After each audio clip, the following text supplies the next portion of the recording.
Hello students, आज हम हिंदी में कक्षा 5 में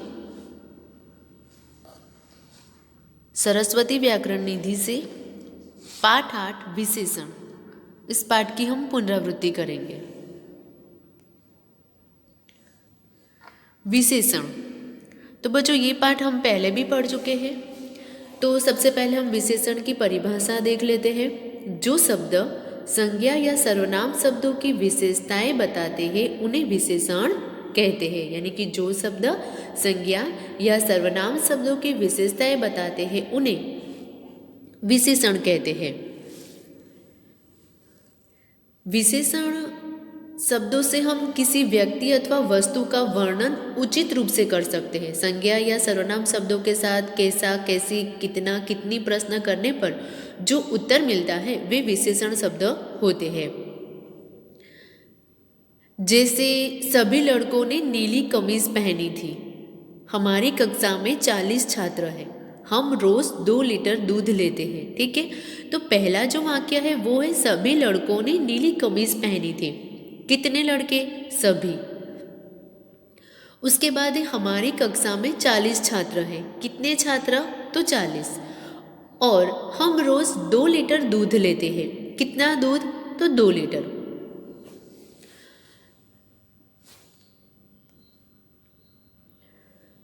विशेषण शब्द जिन संज्ञा या सर्वनाम शब्दों की विशेषता बताते हैं उन्हें विशेष्य कहते हैं। यानी कि विशेषण शब्द जिन संज्ञा या सर्वनाम शब्दों की विशेषता बताते हैं उन्हें क्या कहेंगे हम? विशेष्य। नीचे कुछ उदाहरण दिए गए हैं वो देख लेते हैं। जैसे कड़वी मिर्च। ठीक है, तो वहाँ पर जैसे हमने देखा कि जो शब्द संज्ञा या सर्वनाम शब्दों की विशेषता बताते हैं उन्हें हम विशेषण कहते हैं। ठीक है, तो यहाँ पर कड़वी क्या होगा? विशेषण होगा। और विशेष्य किसे कहते हैं? विशेषण शब्द जिन संज्ञा और सर्वनाम शब्दों की विशेषता बताए। ठीक है, तो यहाँ पर कड़वी मिर्च है, तो कड़वी किसकी विशेषता बता रहा है? मिर्च की। तो मिर्च क्या होगा? विशेष्य। और कड़वी क्या होगा?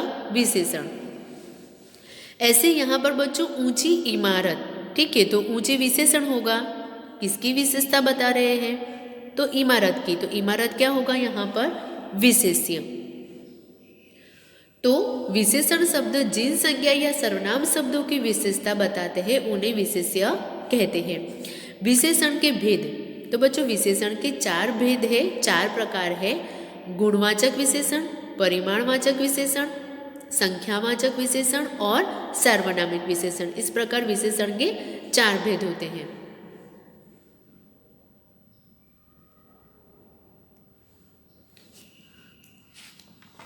तो सबसे पहले हम गुणवाचक विशेषण देख लेते हैं। जो शब्द संज्ञा या सर्वनाम शब्दों के गुण या दोषों का वर्णन करते हैं उन्हें गुणवाचक विशेषण कहते हैं। जो शब्द संज्ञा या सर्वनाम शब्दों के गुण या दोषों का वर्णन करते हैं उन्हें गुणवाचक विशेषण कहते हैं।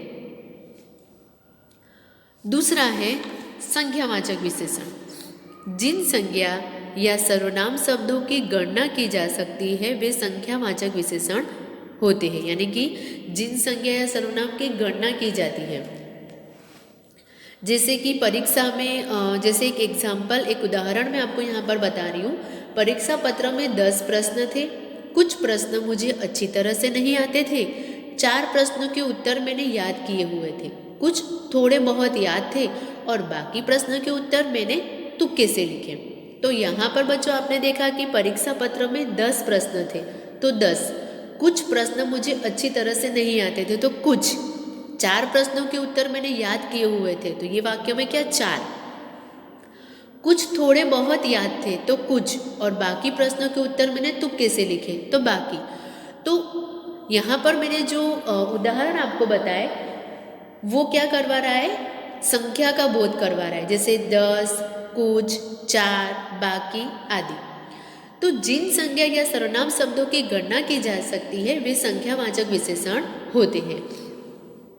अब यहाँ पर 10, 4, कुछ, बाकी शब्दों से विशेषण का संख्यावाचक विशेषण का बोध होता है। लेकिन यहाँ पर बच्चों आपने देखा होगा कि 10, 4, कुछ और बाकी शब्दों में से संख्या निश्चित रूप से नहीं बता सकते, यानी कि 10 और 4 शब्द निश्चित संख्या का बोध कराते हैं, और कुछ और बाकी जो शब्द है उन शब्दों से संख्या निश्चित रूप से नहीं बता सकते। इसीलिए विशेषण के यानी कि संख्यावाचक विशेषण के 2 प्रकार होते हैं, निश्चित संख्यावाचक विशेषण और अनिश्चित संख्यावाचक विशेषण। निश्चित संख्यावाचक विशेषण यानी कि जो विशेषण शब्द निश्चित संख्या का बोध करवाते हैं उन्हें निश्चयवाचक विशेषण कहते हैं। जैसे कि अभी हमने देखा कि परीक्षा पत्र में मैंने 10 प्रश्न थे, तो वहाँ पर 10 जो है वो क्या करवा रहा है, निश्चित संख्या का बोध करवा रहा है। मैं 5वें स्थान पर आया, तो 5वां निश्चित संख्या का वहाँ पर बोध करवा रहे हैं। ऐसे ही बच्चों दूसरा है अनिश्चित संख्यावाचक विशेषण, यानी कि जो विशेषण शब्द विशेष्य की निश्चित संख्या का बोध नहीं करवाते वे अनिश्चित संख्यावाचक विशेषण कहलाते हैं। जैसे अभी हमने उदाहरण में देखा, कुछ प्रश्न मुझे अच्छी तरह से नहीं आते थे, तो कुछ जो है वो अनिश्चित संख्या का बोध करवा रहा है। अनेक लोग सभा में उपस्थित थे, अनेक वो भी अनिश्चित संख्या का बोध करवाता है। तो इस प्रकार संख्यावाचक विशेषण के 2 प्रकार होते हैं, निश्चित संख्यावाचक विशेषण और अनिश्चित संख्यावाचक विशेषण। उसके बाद है बच्चों तीसरा जो हमारा प्रकार है परिमाणवाचक विशेषण। परिमाणवाचक विशेषण यानी संज्ञा शब्दों की नापतोल संबंधी विशेषताएं बताने वाले विशेषण शब्दों को परिमाणवाचक विशेषण कहते हैं। संज्ञा शब्दों की नापतोल संबंधी विशेषताएं बताने वाले विशेषण शब्दों को परिमाणवाचक विशेषण कहते हैं।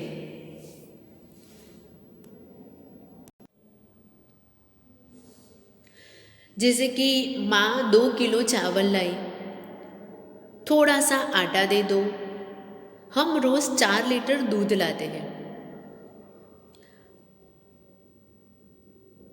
तो यहाँ पर 2 किलो, थोड़ा, 4 लीटर आदि परिमाणवाचक विशेषण बता रहे हैं। बच्चों यहाँ पर ध्यान रहे कि परिमाणवाचक विशेषण शब्दों का प्रयोग केवल उन विशेष्यों के लिए होता है जिन्हें नापा या तोला जाता है। लेकिन यहाँ पर हमने जो उदाहरण देखे उसमें कुछ विशेषण शब्द निश्चित परिमाण का बोध करवाते हैं और कुछ विशेषण शब्द निश्चित परिमाण का बोध नहीं भी करवाते। जैसे मैंने अभी आपको एक वाक्य बोला कि थोड़ा सा आटा दे दो, तो थोड़ा, तो वहाँ पर निश्चित परिमाण का बोध नहीं होता है। ऐसे ही मैंने बोला माँ 2 किलो चावल लाई, तो 2 किलो वहाँ पर क्या है, निश्चित परिमाण का वहाँ पर बोध हो रहा है। तो इस प्रकार परिमाणवाचक विशेषण के भी 2 भेद होते हैं, निश्चित परिमाणवाचक विशेषण और अनिश्चित परिमाणवाचक विशेषण। तो पहला है निश्चित परिमाणवाचक विशेषण। जो विशेषण शब्द किसी वस्तु के परिमाण को निश्चित रूप से बताते हैं वे निश्चित परिमाणवाचक विशेषण होते हैं। जैसे 2 किलो आटा, 1 लीटर पेट्रोल, 5 मीटर कपड़ा आदि। ऐसे ही दूसरा उसका भेद है अनिश्चित परिमाणवाचक विशेषण। जिन परिमाणवाचक विशेषण शब्दों से विशेष्य के परिमाण का निश्चित ज्ञान न हो, जिन परिमाणवाचक विशेषण शब्दों से विशेष्य के परिमाण का निश्चित ज्ञान न हो उन्हें अनिश्चित परिमाणवाचक विशेषण कहते हैं। जैसे कि थोड़े से चावल, कुछ दही आदि। उसके बाद है बच्चों चौथा जो हमारा प्रकार है वो है सार्वनामिक विशेषण।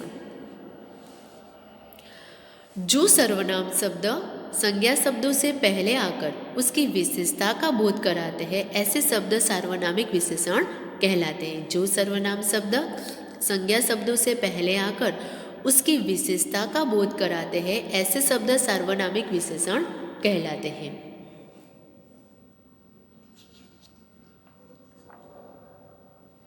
जैसे कि यह लड़का बुद्धिमान है, तो यहाँ पर यह सार्वनामिक विशेषण होगा। ऐसे ही दूसरा वाक्य है इस वाटिका में रंग बिरंगे गुलाब खिले हैं। तो यहाँ पर जो इस है वो सार्वनामिक विशेषण होगा।